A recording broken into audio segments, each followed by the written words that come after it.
Welcome to the 3-0 show, part of the Athletic Baseball Show. It is Thursday, August 24th. The gang is all here. Derek Van Riper, Britt. Not the most fun day to talk baseball, unfortunately. We learned overnight Wednesday into Thursday, Shohei Ohtani has a torn UCL in his pitching arm. There is a ton of short-term and long-term impact here that we're going to dig into. This really kind of bumped a few other things that we're going to get to later in the episode down quite a bit. The White Sox made some pretty big changes that ordinarily would have been enough to lead off the show. But unfortunately, we're beginning with this Ohtani injury. What we know so far, the impact for 2023, no more pitching this season for Ohtani. The grade of the tear is unknown at this time. We're recording midday Thursday. We could have more on that by the end of the week. And we did see Ohtani DH in the nightcap of a doubleheader. It was the matinee that he left early with the arm injury. So there are a ton of ways this can go, and there's impacts on his free agency that we're going to get to. There are questions about the long-term viability of trying to do both of these things. If he doesn't need Tommy John right now, it's going to be a lingering concern for the foreseeable future. So, I'll start with you on this one. Like, where do we begin in starting to dissect the next steps, right? Once we get that extra information, do you think it's reasonable that Ohtani will continue playing through the end of this season, even if he needs surgery? Clearly, he can still hit with how his elbow feels right now, but do you think it's an actual thing he'll try to do with free agency around the corner? I think there's some question of legacy and how likely he thinks he could reach some personal benchmarks. I know the game is supposed to be played for the team, but the team at this point, I think by putting Trout on the IL and with this news, I think the team is kind of saying, I don't know, we're going to make the playoffs this year. But at 44 homers with a month to go, he's projected to hit 55. What if he could hit 62? Does he want to stick around to try and do that? Knowing that if he does have surgery, he's going to miss all next year for pitching and probably at least 2 months for hitting if we take sort of the Bryce Harper recovery timeline and give it to him.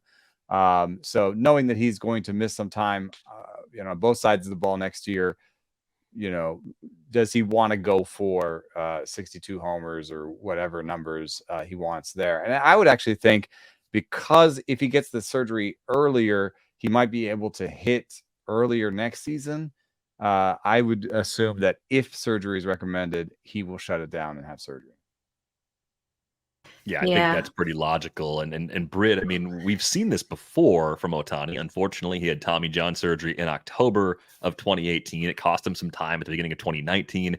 He didn't pitch at all in 2019, pitched very little in 2020, was really struggling with his command in a couple of appearances before coming back and getting to 130 in the third innings in 2021. So you do wonder, for a two-way player, even if he makes it back, if it takes him longer to get everything back in place, since we have one case for him already.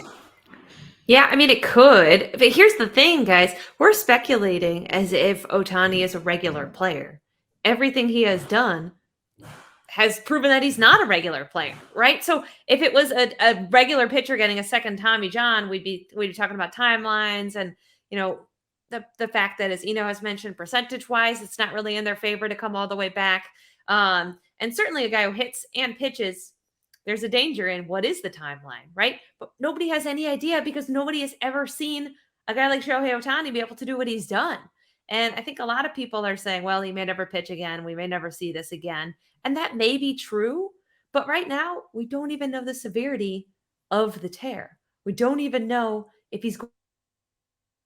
we don't even know if this is going to be something where he's just going to have to be shut down for the season and cool it and can rehab and come back, right? So I think this is something that's unfortunate. Just if you like baseball, I think this is something that, from the Angels' point of view, water, it's crazy that Mike Trout goes on the IL and it's just kind of like a throwaway item, right? Because Shohei Ohtani hurts his UCL. But, I think as a sport, this would suck if Ohtani was done being a two-way player, because it is the coolest thing we've all seen in our lifetime. So I don't know if it changes the timeline at all. I think there's so much we don't know right now that me sitting here and speculating when we don't know the degree and the nature of the injury exactly and its severity, it's irresponsible. We just don't know. I think what we're sitting with right now is a lot of questions about, okay, where will he go in free agency? How long are teams going to be willing to sign him? Is it going to be a small fraction of the deal we were expecting, or is it going to be half as much we were expecting? Right? We saw $500 million deals kind of floated out there as a benchmark for what Ohtani was going to get in free agency. That seems a lot less likely right now, but within the range of outcomes.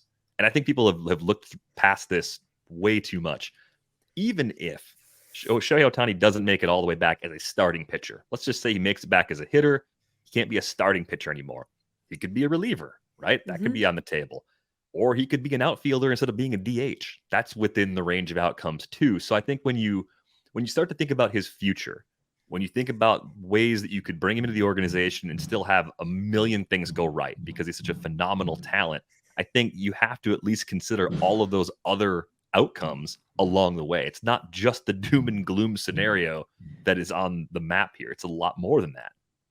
Yeah, I think it's really smart to point out also that he could be a position player. He obviously has the physical skills to be, I think, maybe even a center fielder. But asking him to be a center fielder and hit and pitch, I think, would have been too much. We've seen that this has this is not just the only clue that how hard this has been for him. We're talking about fatigue, cramps all over. He says he's been cramping all over.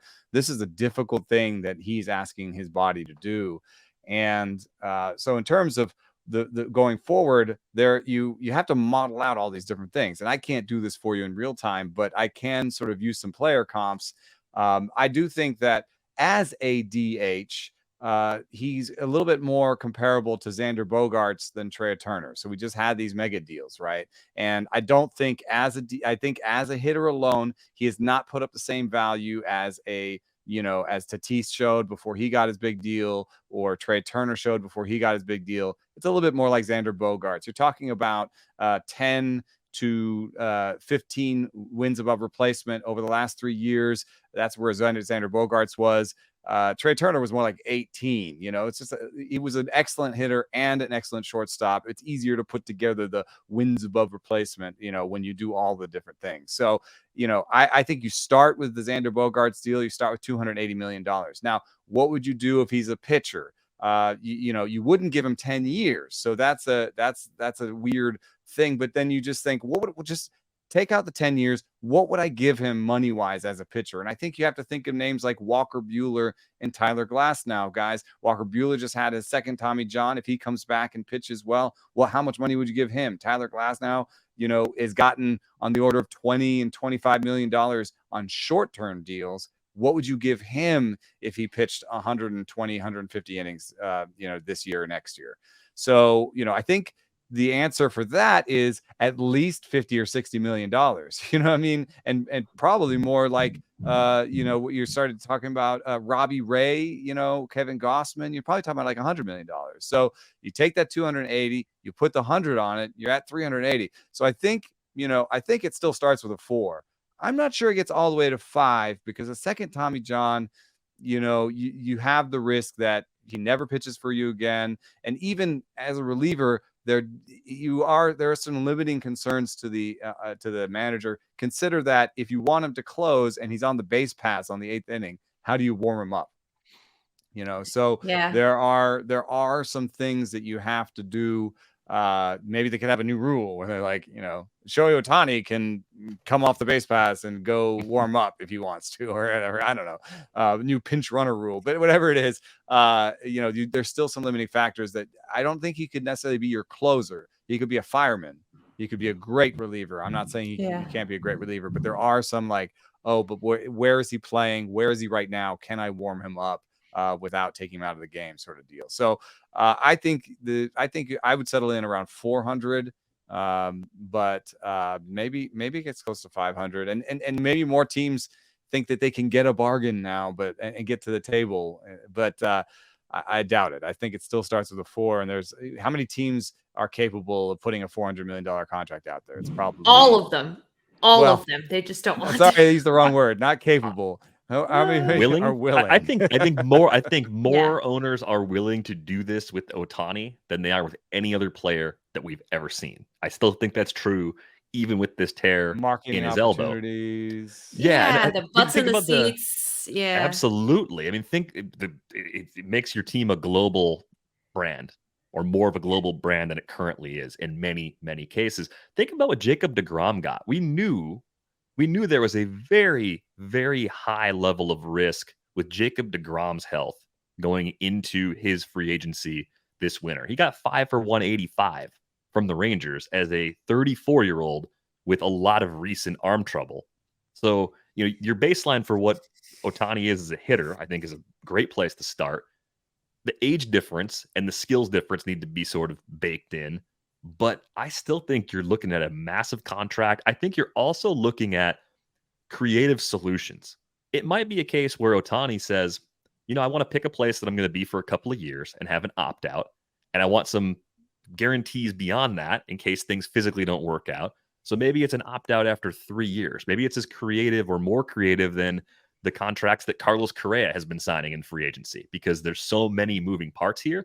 And it may come down to a place where he's comfortable and a front office willing to kind of find something that works for Ohtani and works for no one else, which makes sense just given what he brings to the table. But I think a lot of people are assuming it will be the Dodgers and that his time with the Angels is over. I wonder if, having gone through the Tommy John rehab process before, if he does in fact need a second Tommy John, does familiarity matter more? I don't know if it does, because winning is something Shohei Ohtani wants to do, and winning is something he has been unable to do with the Angels. So this is also a free kick at the can to go to an organization that you believe in if you're unhappy with how things have gone during your time in the big leagues so far. So to me, it just opens up the door for more teams, because the top number comes down and teams that are willing to be creative. Did anyone think the Minnesota Twins were going to be the long-term home for Carlos Correa back when he first hit free agency? I certainly didn't. Yeah. I don't know if it gets super creative with short-term deals here. I think they're both looking for records to be set, like big, huge, gaudy, like Eno said. I don't know if the number starts with a 5, but I think it's upper 4s, because keep in mind, Juan Soto turned down $440 million. Yes, he was younger, but he was also under team control for 2 of those years. So the big money is still out there. Aaron Judge, 2 years older than Ohtani when he hit free agency, got in the 300 million range. So you have to look at it as he's going to immediately impact your team. Maybe he pitches next year, maybe he doesn't if he gets Tommy John, but he's going to immediately be able to DH. I actually texted somebody I know who is in the strength and conditioning space for Major League Baseball about, like, hey, is this guy going to be able to, undergo this and just swing like it's no problem? And he said, yeah, absolutely. He said, because it's his right arm and he swings lefty, there's very little stress on that ligament, unless he hyperextends his elbow, but they can just brace his arm to prevent that. And he already wears a brace. So no matter what happens here, he's going to be totally fine. This guy said most NFL offensive linemen have no UCLs. They live totally normal lives. So, I do think totally normal lives. Totally normal lives. Because I was curious, like, is this a fact that, can this guy undergo this surgery and then be out for next season? And no, he could still hit. It wouldn't be a problem at all. Yeah, we have a pretty good use case with Harper, right? Yeah. It is well, really but Harper was still sidelined for a little while. His rehab was just quick. Harper didn't. Yeah. This guy would be able to swing through it because he pitches is it righty. Because of different elbows too? Yes. Because he pitches righty, he hits lefty. And so like this guy said, the only risk, very little stress on that elbow, the only risk would be hyperextension, but he already wears a brace that prevents that. So this wouldn't be Harper. Harper, came back in a couple months, right? This would be Shohei Ohtani in your opening day lineup, which is nuts. Yeah, that is nuts. Well, then maybe he actually plays the rest of the season as a hitter, because, if he thinks he can get back as a hitter no matter what, after the offseason, then and he's not going to pitch next season anyway if he gets the surgery. That's interesting. It is interesting. I also, the comment that you made before the show started, Britt, was also, germane to the idea of, like, where will he sign and how much will he sign for? He's already shown us to some extent that he does not care about the money, as the number one thing. I mean, he wouldn't have come over to America if when he did, if he cared mostly about money, because he could have made more money in Tokyo, in Japan for a little bit before he came over, and then B, not coming over as part of the the international bonus pool signing and more as a guy who's a free agent. He could have come over as an international, just a free agent, and made a lot of money. So he has left money on the table before. And, I think ostensibly the choice was Anaheim for winning reasons. Mike Trout, a developing team. I think that's the idea. And so you could look at different teams and say, okay, well, the Dodgers are perennial contenders. That's a headline. I wonder if there's any aspect of him that thinks, which team is going to keep me healthy? And the Dodgers are not that team. I don't know if it's because they have veterans, they signed a lot of people. I don't know what the deal is. Clayton Kershaw is going to make you games missed, but I'm looking at the baseball prospectus games missed. 2023 Dodgers number 1 in games missed to the IL. 2022 number 5 in games missed to the IL. 2021 number 5 in games missed to the IL. So I'm gathering from this that the Dodgers would be the number 1 team in games missed to the IL in the last 3 years. That's going to come up at some point in his thinking process. However, the team that is number 1 and best at this is the Cleveland Guardians. And I don't know if they figured anything out on keeping people healthy. They just always have a super young team. They trade people way before they get hurt. All those guys get traded and then they get hurt, So, and also I just don't think the Guardians are going to be the team that drops the $400 million on there. But a team that is they are not. That could make a pitch that they are in the bottom 5 in days missed for similar reasons. It's a very young team, but maybe could come to the table with money. Dark horse, Baltimore Orioles. Guys, did you see John Angelos' comments? Yeah, this week. True. Yep. Yeah. So, what about that makes you think but they can't even pay the players they have on their team? Said that. But the gap between their current payroll and what they used to do like 4 or 5 years ago is Ohtani level. Like they could fit him in. I agree. Again, like we said earlier in the show, when Derek was saying teams that could pay Ohtani. No. Yeah, teams that want to pay, right? Yeah. Like, I mean, they are dragging out John Angelos right now. They are dragging out re-signing the lease with the Maryland Stadium Authority to play at Camden Yards. They're getting $600 million, in stadium renovations. He doesn't want more money. He wants all the land around it. He wants to create like a Atlanta Battery, but there's no land. And the parking lots are shared with the Ravens. And there's a parity clause in this agreement that if the Orioles get something that the Ravens don't, the Ravens have to be compensated. So it is just the epitome of someone the city's not going to do it. No, like tripping over his golden shoelaces. Like, you know what I mean? Like, just be quiet and sign the lease. They had, I think Forbes ranked them as the 4th most like profitable team in terms of like expenses to revenue. I mean, they just don't have any expenses. Yes, I'm sure Mike Elias would love to add a Shohei Ohtani, but their owner is talking about how, hey, enjoy it while you can with these young guys. They just got good. And he's like, enjoy it while you can. We can't pay Adley Rutschman and Gunnar Henderson. It's like, what? If you're going to be the Braves, why don't you sign them to deals like the Braves? Why did you say that out loud too? God. They all do it though at some point. Bob Castellini did it last spring. Where else are you going to go? They can't help themselves. That's why they don't let them talk anymore. You just need a person to just stop you. Someone who's on your team, works PR for you to say, Mr. Angelos, I think it's in your best interest to not finish that sentence. Yeah. That's why owners don't talk. Yeah, this is why owners don't talk. We complain they don't talk, but every time they talk, they say something dumb that's fodder for us. And then we're like, why don't they talk? Look, Happy Gilmore at the Waterbury Open said to his caddy, why don't you just watch me and make sure I don't do anything stupid? I think John Angelos could learn a lot from Happy Gilmore. But let's talk about Mike Trout for a second, right? He's hurt again to the wrist injury. He tried to come back. I'm not going to dunk on the Angels for trying while they could with Ohtani and Trout because the window's closing, right? It hasn't worked out. They went all in.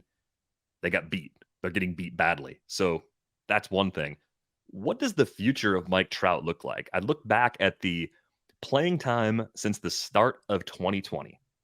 Mike Trout has collected 1,248 plate appearances over the last 4 seasons combined as we enter play on Thursday. Oh, you got to take 2020 out. I'm counting it for everybody. I'm not Okay, dinging him for everybody, 2020. right, I'm just okay. cumulatively just throwing the last 4 seasons. Fernando Tatis Jr. has more plate appearances than Mike Trout during that same span. Can we ever get Mike Trout all the way back? The best news, I think, for this season is that his back hasn't been the problem. Everybody was worried about the back, and maybe that's still a major long-term concern, but whatever adjustments he made, he talked about it in the second half of last season, seemingly have worked to keep that aspect of his body healthy. But now we're at this point where maybe Ohtani's leaving.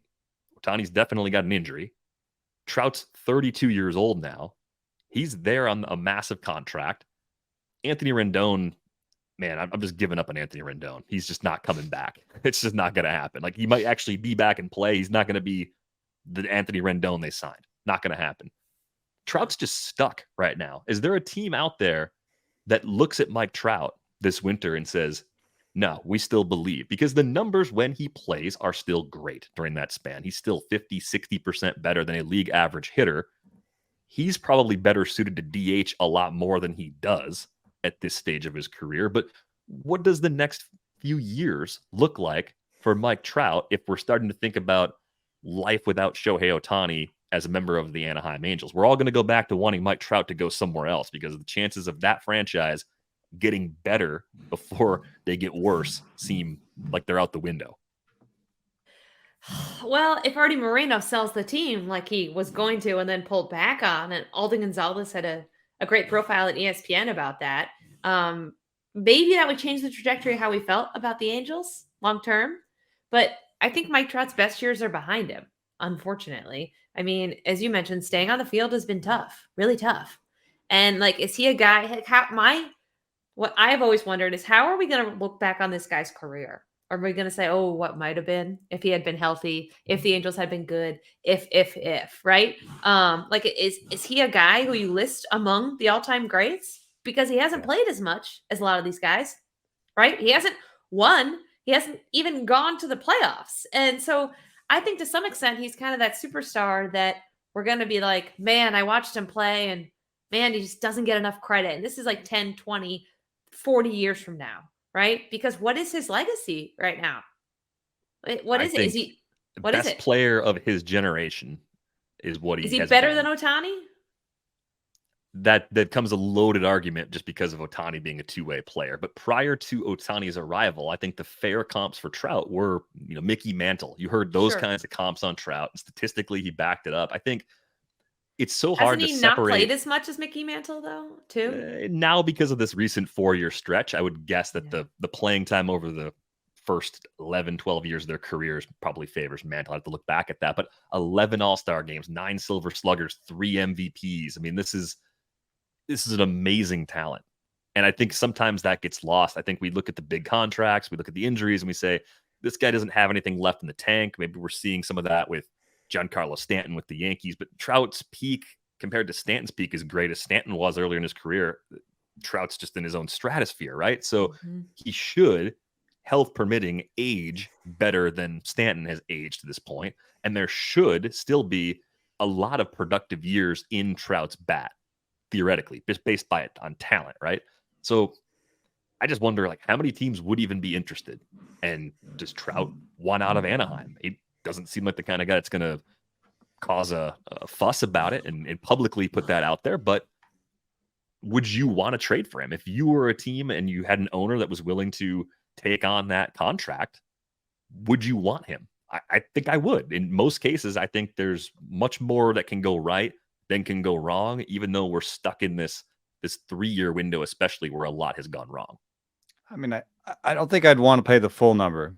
I just looked at it. It's $248 million for years, 32 through 38 on this guy's ledger. So I wouldn't want to pay the full number, but there is a number that I would want to pay, So if they put 50 million in it or 100 million in, over the next 6 years, that would also change the prospect I'd be willing to give up, right? Like if I had to take on the whole full 250, then I'm not giving up almost anything. It's like you get an A-ball reliever or something. But when it comes to, do you want to pay 100 of this and I give you something worthwhile for Mike Trout?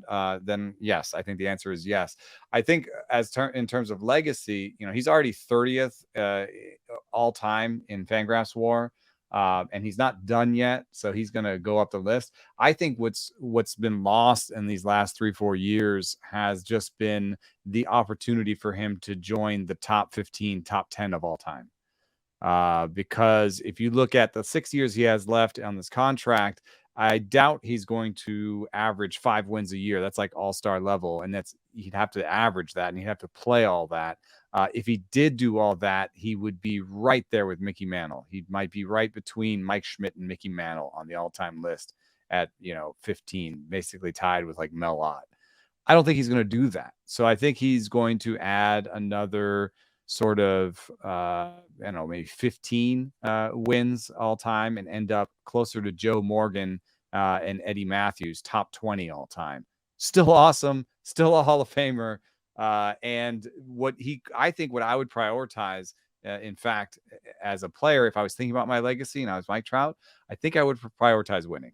So I don't know that I would publicly demand a trade, but I think I would come at this end of the season and say, hey, can you at least explore this and see who will take it on and what's out there? Because, you did just trade away a lot of the farm. If Shohei's not here, we're not going to be better next year. So what could we do? Because if he got to the postseason, had a little bit of postseason success, a Mike Schmidt level player all time is right there for him, I think. Yeah, that's a great point. And watching him in the WBC when they were winning and games did matter. How much fun he had. It was so fun to watch him. He was so clearly having the time of his life. He said he had the time of his life. And so I agree with you. Like if there's any way he can get on a winner and close out his career, at least on a team that, listen, if the Angels don't bring back Ohtani, they're going to fade into obscurity very quickly, right? They're going to go from this team that we're like, how aren't they good, to just a team we kind of forget about. And I would love if he was all of a sudden in a playoff push. I mean, him and Ohtani missing from the postseason cost MLB hundreds of millions of dollars in terms of marketing, especially with Ohtani. So I would love for that guy to finally get a shot, even if it's later in his career, even if it's, hey, he's just the DH at this point. I think Mike Trout really deserves to win. And I didn't know how important that was to him until I watched him this spring at the WBC. We have made a lot of comparisons on this show to the Angels and the White Sox, and I think it's organizationally very fair. And we had a listener who, and I were talking about the perfect hitter, the hitters that do everything on Rates and Barrels. And one of our listeners said, hey, peak Frank Thomas, like that guy was incredible. And I look back at the numbers, and he's a much better player. I knew he was a great player when I was a kid. I think we would have lost our minds over Frank Thomas if he was playing in today's game. Phenomenal talent. Same kind of arc, really, as the stars we've seen in Anaheim, where he did amazing things, had very little opportunity to play in the postseason because of the organization, and just kept going out there and just racking up huge seasons. I bring this up because the White Sox, they made the big changes. A few weeks ago, we said, what do White Sox fans really want? They want change. They want Kenny Williams and Rick Hahn gone. They want a new front office. They want a different group of people to make decisions about this franchise and change the trajectory of their immediate future. And White Sox fans got at least the first part of what they want. They saw Jerry Reinsdorf part ways with Kenny Williams and Rick Hahn this week, but it sounds like they're promoting from within, with Chris Getz possibly taking over as the GM and former Royals GM Dayton Moore possibly coming in for a front office role. So a lot of this comes back to some of the things that you brought up with the Angels, Britt. It's like, if Artie Moreno's still there, does it matter what the Angels do otherwise? Like, Artie's the problem. He's the common denominator. He's the reason why the franchise has been spinning its tires as much as it has for 20 years.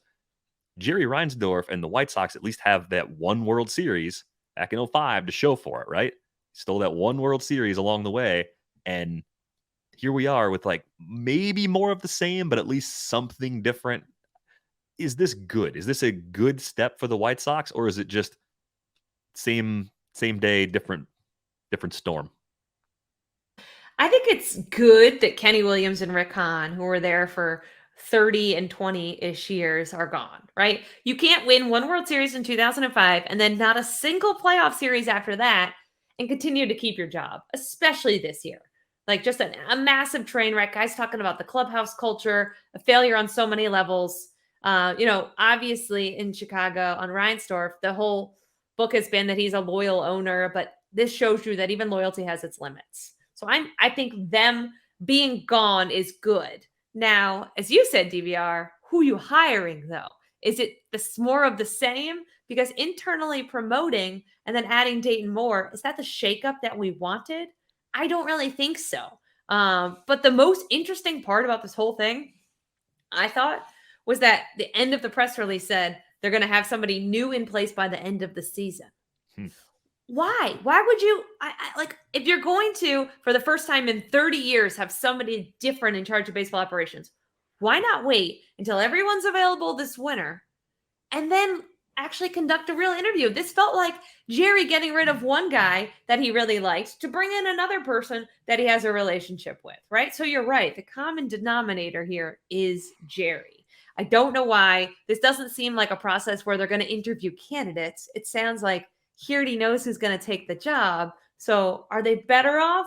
Slightly. But to me, this is such a great opportunity to wait till the winter and canvass all of these big league clubs. And they just don't seem like they're interested in doing that. Yeah, by the end of the season means anybody who their contract is up at the end of the season is not on the list. It doesn't sound like an extensive search. And then the names that dropped, I was perplexed. I don't know why. I mean, John Daniels, yes, there's actually a lot to say for John Daniels. He built a lot of what's happening right now in Texas. That's good. But he also had, by his own admission, one of the issues was that he had a lot of loyalty to his coaches, his player development staff, and wouldn't fire people. You can't bring John Daniels into Chicago and ask him to fire people. It's just not in his best nature, I don't think. And then Dayton Moore, yes, he had some success with the Royals, and I don't want to take away from that. But in terms of today's game, the way it's being played right now, he has not shown capability to do great. And then to promote from within, well, these guys were part of the problem, right? Unless you thought that no one was listening to Chris Getz, and then that was a problem too. So you're just going to promote the guy no one was listening to. So the whole list of potential candidates for the job really spoke to the problem that is Jerry Reinsdorf, I think. And he does seem like a meddler, because otherwise I'm looking at the roster. They might have, even if you just use this year's payroll or as a guideline, or 2022's payroll as a guideline for what they could spend, they'll have $50 to $60 million to spend in the offseason if they want to. They will actually have a bit of a core. I mean, with Luis Robert in center, and Andrew Vaughn, at first, and Dylan Cease as a starting pitcher, and some pieces in the bullpen and pieces here and there. Like they've got some interesting players, and I think a smart offseason plan could get them back into a terrible division. I mean, Eloy's still there. There's still a good team here. $60 million could get you somewhere. You're still gonna have to find, if you don't pick up Tim Anderson's option, a starting shortstop. You're gonna have to find a starting catcher. You're gonna have to find another starting pitcher. You're gonna have to do all that to sort of get back to where you were, and then you have to find out a way to be better going forward. And a lot of that's gonna have to do with their player development. That's a 3-4 year project.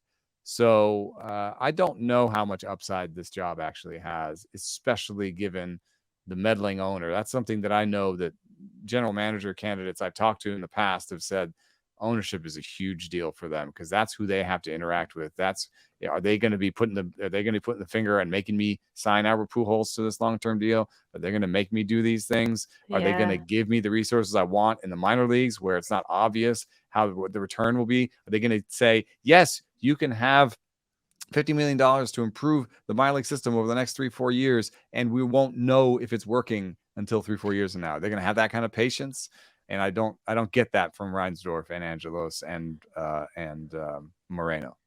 I do think Reinsdorf is a little bit different, though, because of that loyalty element. We talk about the Angels burning through GMs as fast as they do. I think in the time since Kenny Williams was at the head of baseball operations for the White Sox, the Angels have burned through at least 4 different GMs. Like there's some of the Bill Stoneman era that overlaps that, Tony Regan's, Jerry Dipoto, Billy Epler, and now Perry. And it's been 2 people that have had control of the White Sox for most of that window. Is that because of the World Series, though? Maybe. No, I think it's just how he is. He does the same thing with the Bulls. Okay. Just waiting it out and waiting it out and waiting it out. Baseball takes time, right? So if you're trying to find a big market where you don't have intense pressure on you compared to New York, I think expectations for the White Sox are always lower, and you might have time if you do this the right way. I actually think this is a pretty good job. I think compared to the heat you're going to get, if you were someone who could take one of the jobs in New York, this may have some pros that those New York jobs don't have. The big difference, though, I mean, the way we've started to frame this when we first started talking about it was which organization is more desirable if the president of baseball operations position or the highest title in baseball operations, whatever it actually is in each org, if those are available for the Yankees versus the Mets today, where would you actually want to be? How much does the difference between Steve Cohen and Hal Steinbrenner shape your job and your organization and the work you get to do? Is it clear within the game that the best candidates for those jobs prefer one of those franchises to the other? Because I can't think of a time in the last 25 years where most people would have said, it's actually a toss-up. I think it was overwhelmingly the Yankees until recently, but things have changed with Steve Cohen being willing to spend a lot. So Britt, I'll throw this to you first. You spend a lot of time talking New York baseball. What's the sense around the game as far as which organization is the better one to be in charge of right now?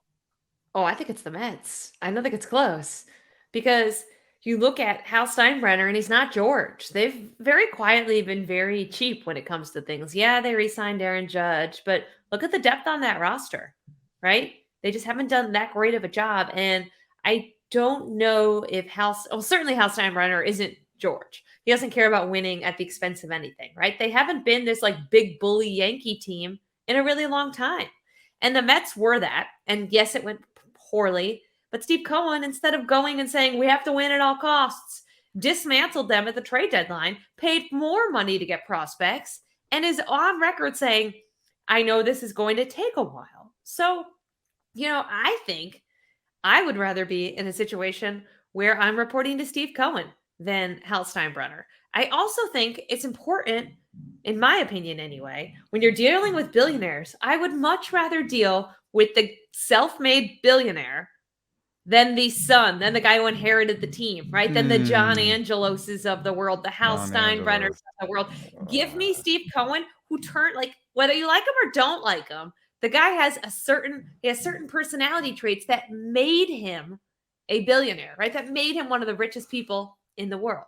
So to me, I'd rather level up and talk to and work for a guy like that who no doubt maybe appreciates things a little bit differently than somebody who just, is on third base, born on third and think they hit a triple, right? Like I personally would rather work for that first generation wealth because it always gets messy. You get into the second and third generations that really didn't do anything except they were born in the right family. So it's not close. That's interesting. My perspective is it wasn't close the other way. It's still better to be at the helm for the Yankees. Well, just for me, the Yankees are a global brand, so you just have all this money coming in from global sales. Their attendance is so strong. It's always top 3 in the league. They're 40,000 a night. Year in and year out. They've already spent the money that the Mets are trying to spend right now to increase their player development. The Mets, built a pitching lab. The Yankees have had one. You know what I mean? Like the Mets are trying to build a culture of player development. The Yankees have had one. And I know it hasn't quite filtered all the way up to the top, but I see it. I see the Yankees as, like a mid-career veteran starting pitcher where you're like, ooh, let's bring him over here and let's feature the slider a little bit more. Like a little tweak. Let's feature the slider a little bit more, or let's have him do this, or let's put him on a weighted ball program. He's never done that. Like I see them as like just on the cusp and just need a little bit of tweaking, a little bit of a change to organizational philosophy. You don't need to fire all their coaches. They have good coaches. Their teams in the minor leagues do well. Their hitters are like number 3 in exit velocity and barrels and number 2 in swing decisions. Like they're doing some stuff right. It's just a little bit of roster construction, and they've averaged $250 million a year for the last 3 years in terms of payroll. So, he's going to give me enough money to succeed, I think. I did not think necessarily about, I don't think I've been in the room with Steve Cohen and Hal Steinbrenner. So I didn't think so much about the soft skills, the sort of interactions there. It's an interesting way to think about it. But in terms of like resources and stature, and this is a guy who, when I moved to New York, I became a Mets fan in 2002. So it pains me to say it. I still think I lean Yankees. Well, yeah, the other aspects of this too is like, how likely is it that you're going to win right away next year, in these next couple of years? Yeah. You're in that position. You want to win rings now. You don't want to think about rings 4 or 5 years from now, because if it's a bumpy road to get there, you may lose the job before you actually get that payoff. I think the spending is like 1A and 1B. Cohen might outspend Hal Steinbrenner, but you can't outspend your problems on the big league roster. I think we've learned that over the past decade. You can spend a ton on payroll and it doesn't always work out. The Yankees have never been lower than 6th in payroll league-wide. Usually they're in the top 3. That's been consistent the last 3 years, especially. This is per Cots. So I think Eno might have the edge as far as like the thing that might differentiate the two right now is the things that are happening in player development. But that gap, I don't think the Mets are bad at player development. Like there's some organizations that are truly bad at it. The Mets might be closer to average right now. And they're trying. I mean, they're definitely, that's where a lot of the resources that we don't see the Mets are spending, that they're spending it down there.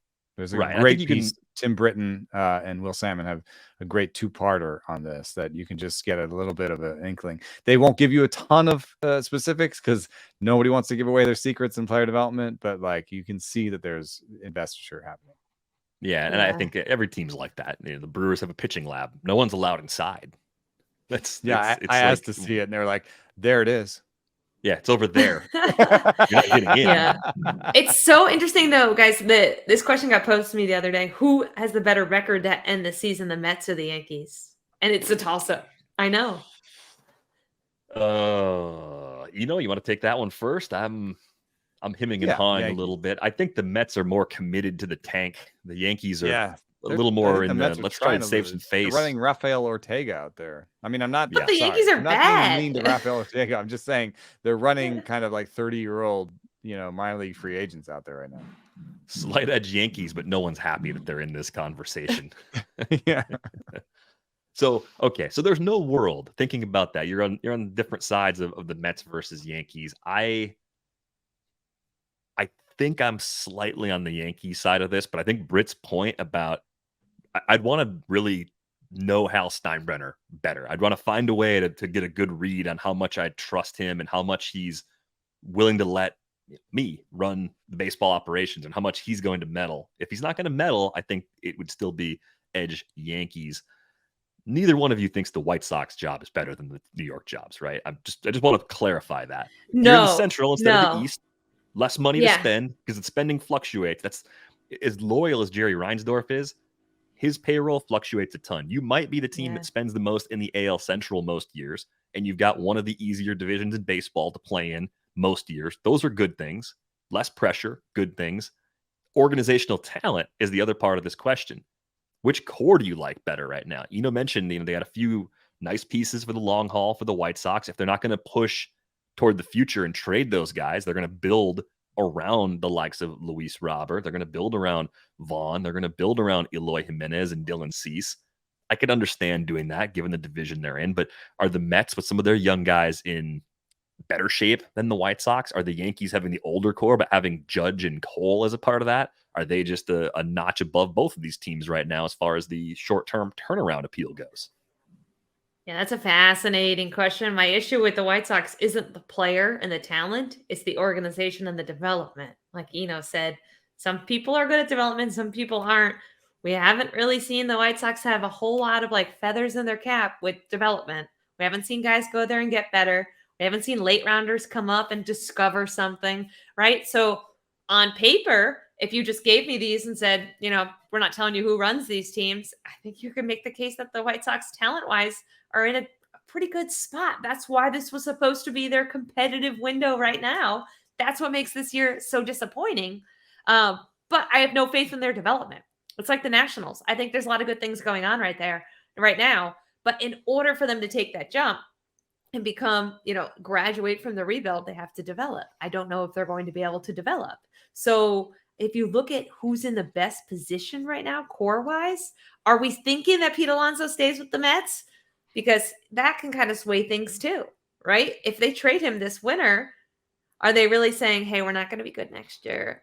Maybe 2 years, right? Maybe 3. But the Mets have actually had that trio of young guys, they called them the kids, who were pretty good and pretty fun to watch in short sample sizes. I really like Alvarez too. So I think I like the Mets' current core. If we're not like, we're counting Garrett Cole because he's around for so long as the core? Yeah, Judge is part of that core too. Long-term deal. He's there for the foreseeable Okay, then future. then you have to go with the Yankees. As long as those guys are healthy, then I think I have to go with the Yankees. I mean, if we're talking about like young players who they're trying to build around, I think the Mets have done a better job with their young players. The Yankees have kind of not had guys really step up the way they wanted. And I think I've maybe overvalued their young guys at times to their own detriment. Remember the baby bombers, right? Like what a disaster that whole thing was. So that's my long-winded way of saying the Yankees right now, if we're including those two guys. The White Sox, if I had any faith in player development, which by the way, I would burn the whole White Sox operation to the ground. I'm sure there's good people there, but I would burn the whole thing to the ground. Doesn't sound like they're doing that. Yeah, I was thinking, if Chris Getz ends up getting that job, and they bring in Dayton Moore, but then they also go to a team that does develop talent really well and find someone in that organization to take over player development, that would actually mean something, right? Because that's a big part of their problem. They don't replenish well enough from within. That's been a shortcoming of that organization for a long time. Britt, if I'm not mistaken, Mike Rizzo's contract is up at the end of the season, right? He has not agreed to an extension yet. I mean, Nats versus White Sox, I think, is another one where you look at those two organizations and say, if you're choosing between those two jobs, which one's better? The Nats ran top 10 payrolls every year between 2017 and 2021 before they started tearing it down. Is there an appetite for spending again? Situation, what the impact is, Britt, on wow, I'm getting like 2 questions at once here. The Masson situation matters a lot. They're not getting the learners are basically writing checks out of their personal account right now. Is what they're probably not enjoying that.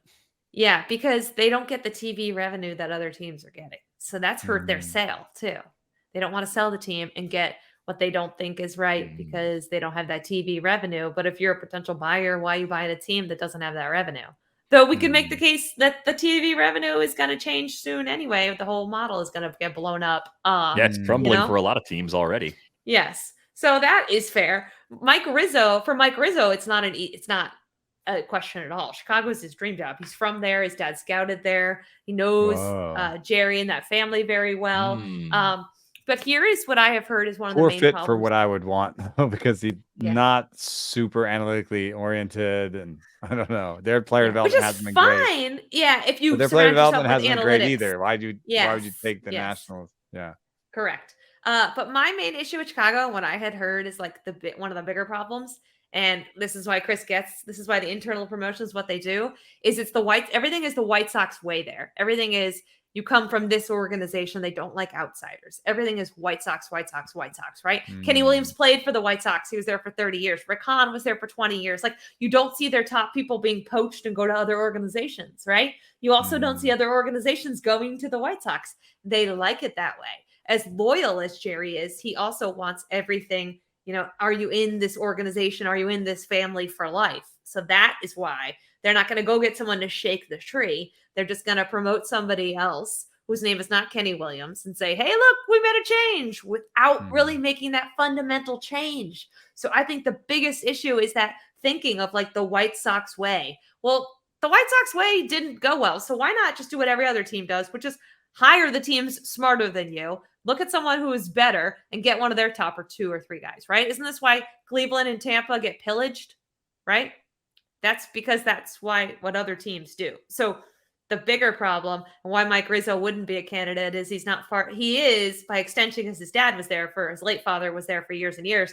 But it's all about the White Sox way, the White Sox family, the White Sox for life. If you're an outsider, if you were with another organization, somebody in that front office told me, you are ostracized to some degree. You are in the minority, which is so weird, isn't it? And archaic. That is very strange. And I maybe should not write as it. surprising given some of the things we heard about clubhouse culture. Maybe there's some front office culture issues as well, just as far as blending in new talent. That's staleness right there across the board. But that Nats job, it's not a bad job because of the Juan Soto trade, especially. That replenished a farm system that was in really bad shape. And they've had a lot of success with players from that deal taking pretty big steps forward this year. Having Dylan Cruz in the organization now, that guy's going to get to the big leagues fast. He's probably an impact player from the jump when he gets there too. The NL East is tough because of the Mets' longer term ambitions and the way Atlanta's built right now, and Philly obviously being really strong. But okay, like there's only 2 easy divisions in baseball. There are 4 tougher ones. So that's just life. That's life in the league right now. I don't think that's a bad job at all. So it'd be weird if Mike Rizzo left. I wonder how much they would try to shake things up in terms of philosophy there. If they would look for someone with a similar amount of experience, or if they would actually change course completely and look to that kind of younger group of front office folks. Yeah, and that would depend also on who's running the team, right? That's also another issue. Like, someone asked me, is extending Davey Martinez and they're in active negotiations with Mike Rizzo, who I'm sure is using the Chicago job as a way to bump up his leverage to some extent, whether or not he's factored into the White Sox job. It would be the prudent thing to do. But I think part of why they wanted to keep these guys around is they at least acknowledge they need some stability right now. The team is playing well, and they're not sure what's going to happen up top. So if you're a GM candidate, would you want that job, not knowing who your boss is going to be, not knowing how long the learners are going to be in charge? That adds a real sticky layer, doesn't it? Yeah, I think so. Yeah, you want to know who the boss is going to be, and that could change seemingly any time if the right buyer comes along, right? Like it's been kind of pending almost since last fall. It's been about a year now since we learned that team was actually available. Any other thoughts before we go? It's been a strange 24 hours in baseball, to say the least. Yeah, I'm wondering also how exciting the home stretch will be. It feels like a lot of things are figured out. The biggest question marks are the NL Central and the third wild card in both leagues. And in fact, the third wild card in the American League looks like a 2-team race between Toronto and Seattle. But the NL third wild card race is there's about 4 teams in there, so that might be the one that ends up being the most exciting down the stretch, where you've got the D-backs, the Reds, the Giants, and a team. The Padres still technically in it. The Padres kind of near there, but and the Cubs.